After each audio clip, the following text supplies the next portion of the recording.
So I think it should go without saying at a conference of this nature that the question of class politics and the question of the role of the working class is not a fetishization of the working class, but a recognition that the working class is the only class that is in a position to bring about true human liberation, and that is based on the relationship that the working class has to the means of production.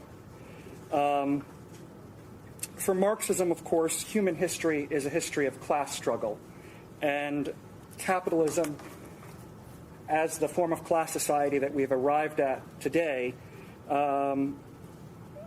has the central opposition between the bourgeoisie, which owns the means of production, and the working class, which actually creates all the profit under capitalism that the capitalists reap.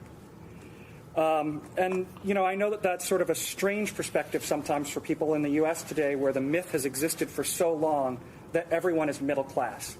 Everyone from a file clerk to a doctor to a manager is considered all a part of the middle class in the way that things are presented on the news and on television.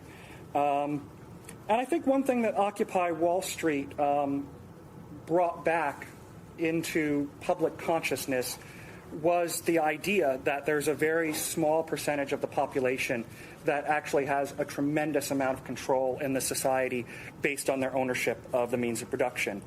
And I think one of the reasons why a populist movement like that could come to that conclusion or see that today is because that we have corruption and bribery and sort of the naked contempt for the vast majority of the population that is on a display in a way that hasn't been since the Gilded Age.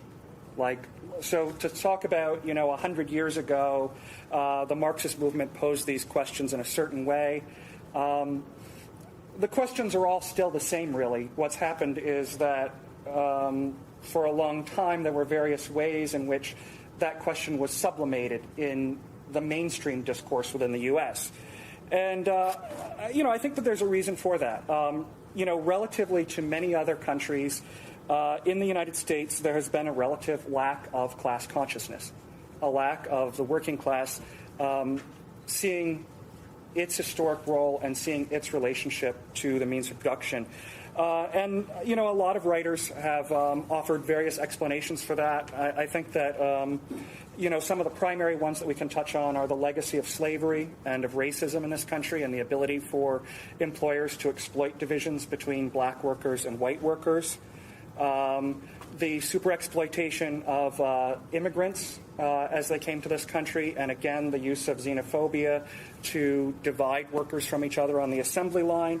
And then again, you did have the fact that the assembly line and these terrible conditions of oppression on the shop floor actually have also played the factor of bringing workers together who would not have talked to each other before through the trade unions, so it's something that has cut both ways, certainly.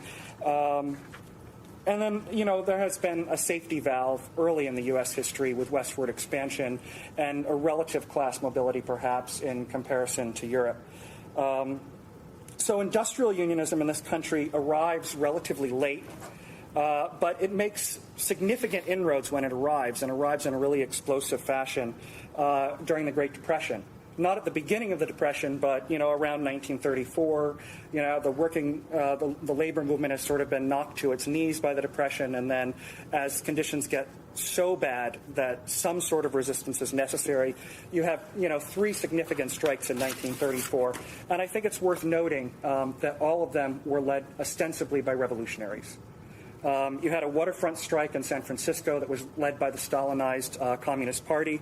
The Toledo Auto Light strike that was led by the Mustyites, who would then merge into the Trotskyist movement in this country, and the Minneapolis Teamster strike, which was led by the Trotskyists. And these 3 strikes really paved the way for the Congress of Industrial Organizations, the CIO. And the relatively short period of time in which there was a mass labor revolt ends up by being tamed, essentially by the politics of the Franklin Delano Roosevelt administration in the early years of World War II. ultimately with a certain complicity by both the Stalinists and the Social Democrats, who were willing to subordinate the independence of working class struggle in the U.S. to the imperialist war drive for World War II, through things like the No Strike Pledge and compulsory union arbitration, which the bureaucracy of the labor movement was willing to accept in exchange for dues checkoff and union recognition.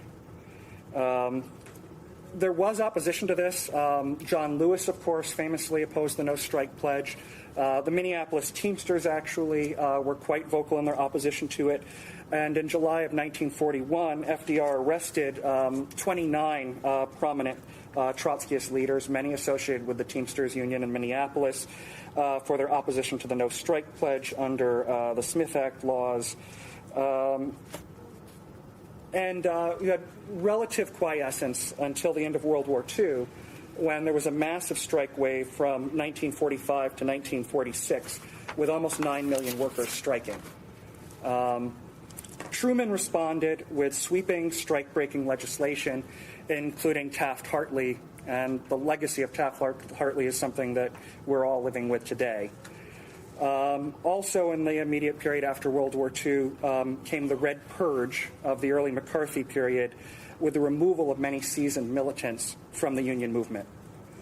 The only politics permitted at that point in the 1950s were essentially those of the bureaucracy. And I think that really poses sort of what is the task in the labor movement today. And there's not much time to really talk about a lot of stuff. But I think that the most essential need is the fight to bring political consciousness back into the labor movement, as opposed to the contest between various factions within the bureaucracy of the labor movement and a sort of lesser evilism that prevails even within the trade union movement. That what needs to happen is the construction of programmatically based caucuses within the trade union movements that are able to pose political issues beyond the simple bread and butter issues within trade unions today. And take the fight beyond mere defensive posture to something that actually speaks to the need for the emancipation of the working class. One of the things that our organization uses as a model for that, within our very modest limitations, is the Transitional Program, which was the founding document of the Trotskyist Fourth International in 1940.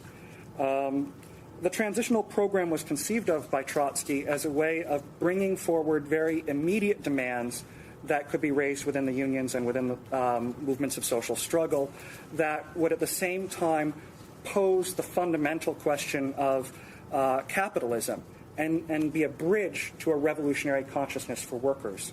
One of the examples that I've really looked to is the work that was done in the International Longshore Workers Union in the 1970s and 1980s by the then revolutionary Spartacus League. The program that the militant longshoremen had was one of 6 hours of shift at 8 hours pay, with no pay cut, which reflected the transitional program's 30 for 40. The defense of the hiring hall, that is, that the union would control the assignments and where workers would work on unloading ships. The defending of the union conditions and safety through job actions without reliance on the government. Defense of the union. Building labor solidarity, opposing employer and government strike breaking, including defying injunctions. They raised anti-fascist demands, which were meant to also be a bridge to the largely black and Latino workforce in the union and to focus on the immediate demands and recognize the oppression that workers faced under capitalism. The call for working class action in international, and the break with the Democratic and Republican parties, And the legacy of that, actually, even though the caucuses have not existed as such, for almost 20 years now, is that there have been many militants that went through that experience, had the experience of participating in 1984 hot cargoing actions against South African goods being brought into the U.S. And there was a West Coast one-day longshore strike against the war in Iraq. There was also a one-day job action that shut down ports up and down the West Coast, demanding freedom for Mumia Abu-Jamal. And finally, just to wrap up, the other speakers already touched on it, but I think that, one thing that we see, since in some ways we're in an analogous period with this recession as where the strikers were in 1934 in the Great Depression, is that working conditions have been pushed back so much. People are working so many more hours for so much less money. Unemployment has lingered for so long that you're beginning to fight back just from the fact that people cannot survive this way much longer, and you're getting it at the very bottom of the workforce with things like the fast food workers strike. So, I think that if we had a union movement that was not completely bureaucratized and corrupted at this point, it would be putting a lot more energy into reaching out and organizing low-wage workers, and that is a role that conscious Marxists should play within the trade union movement.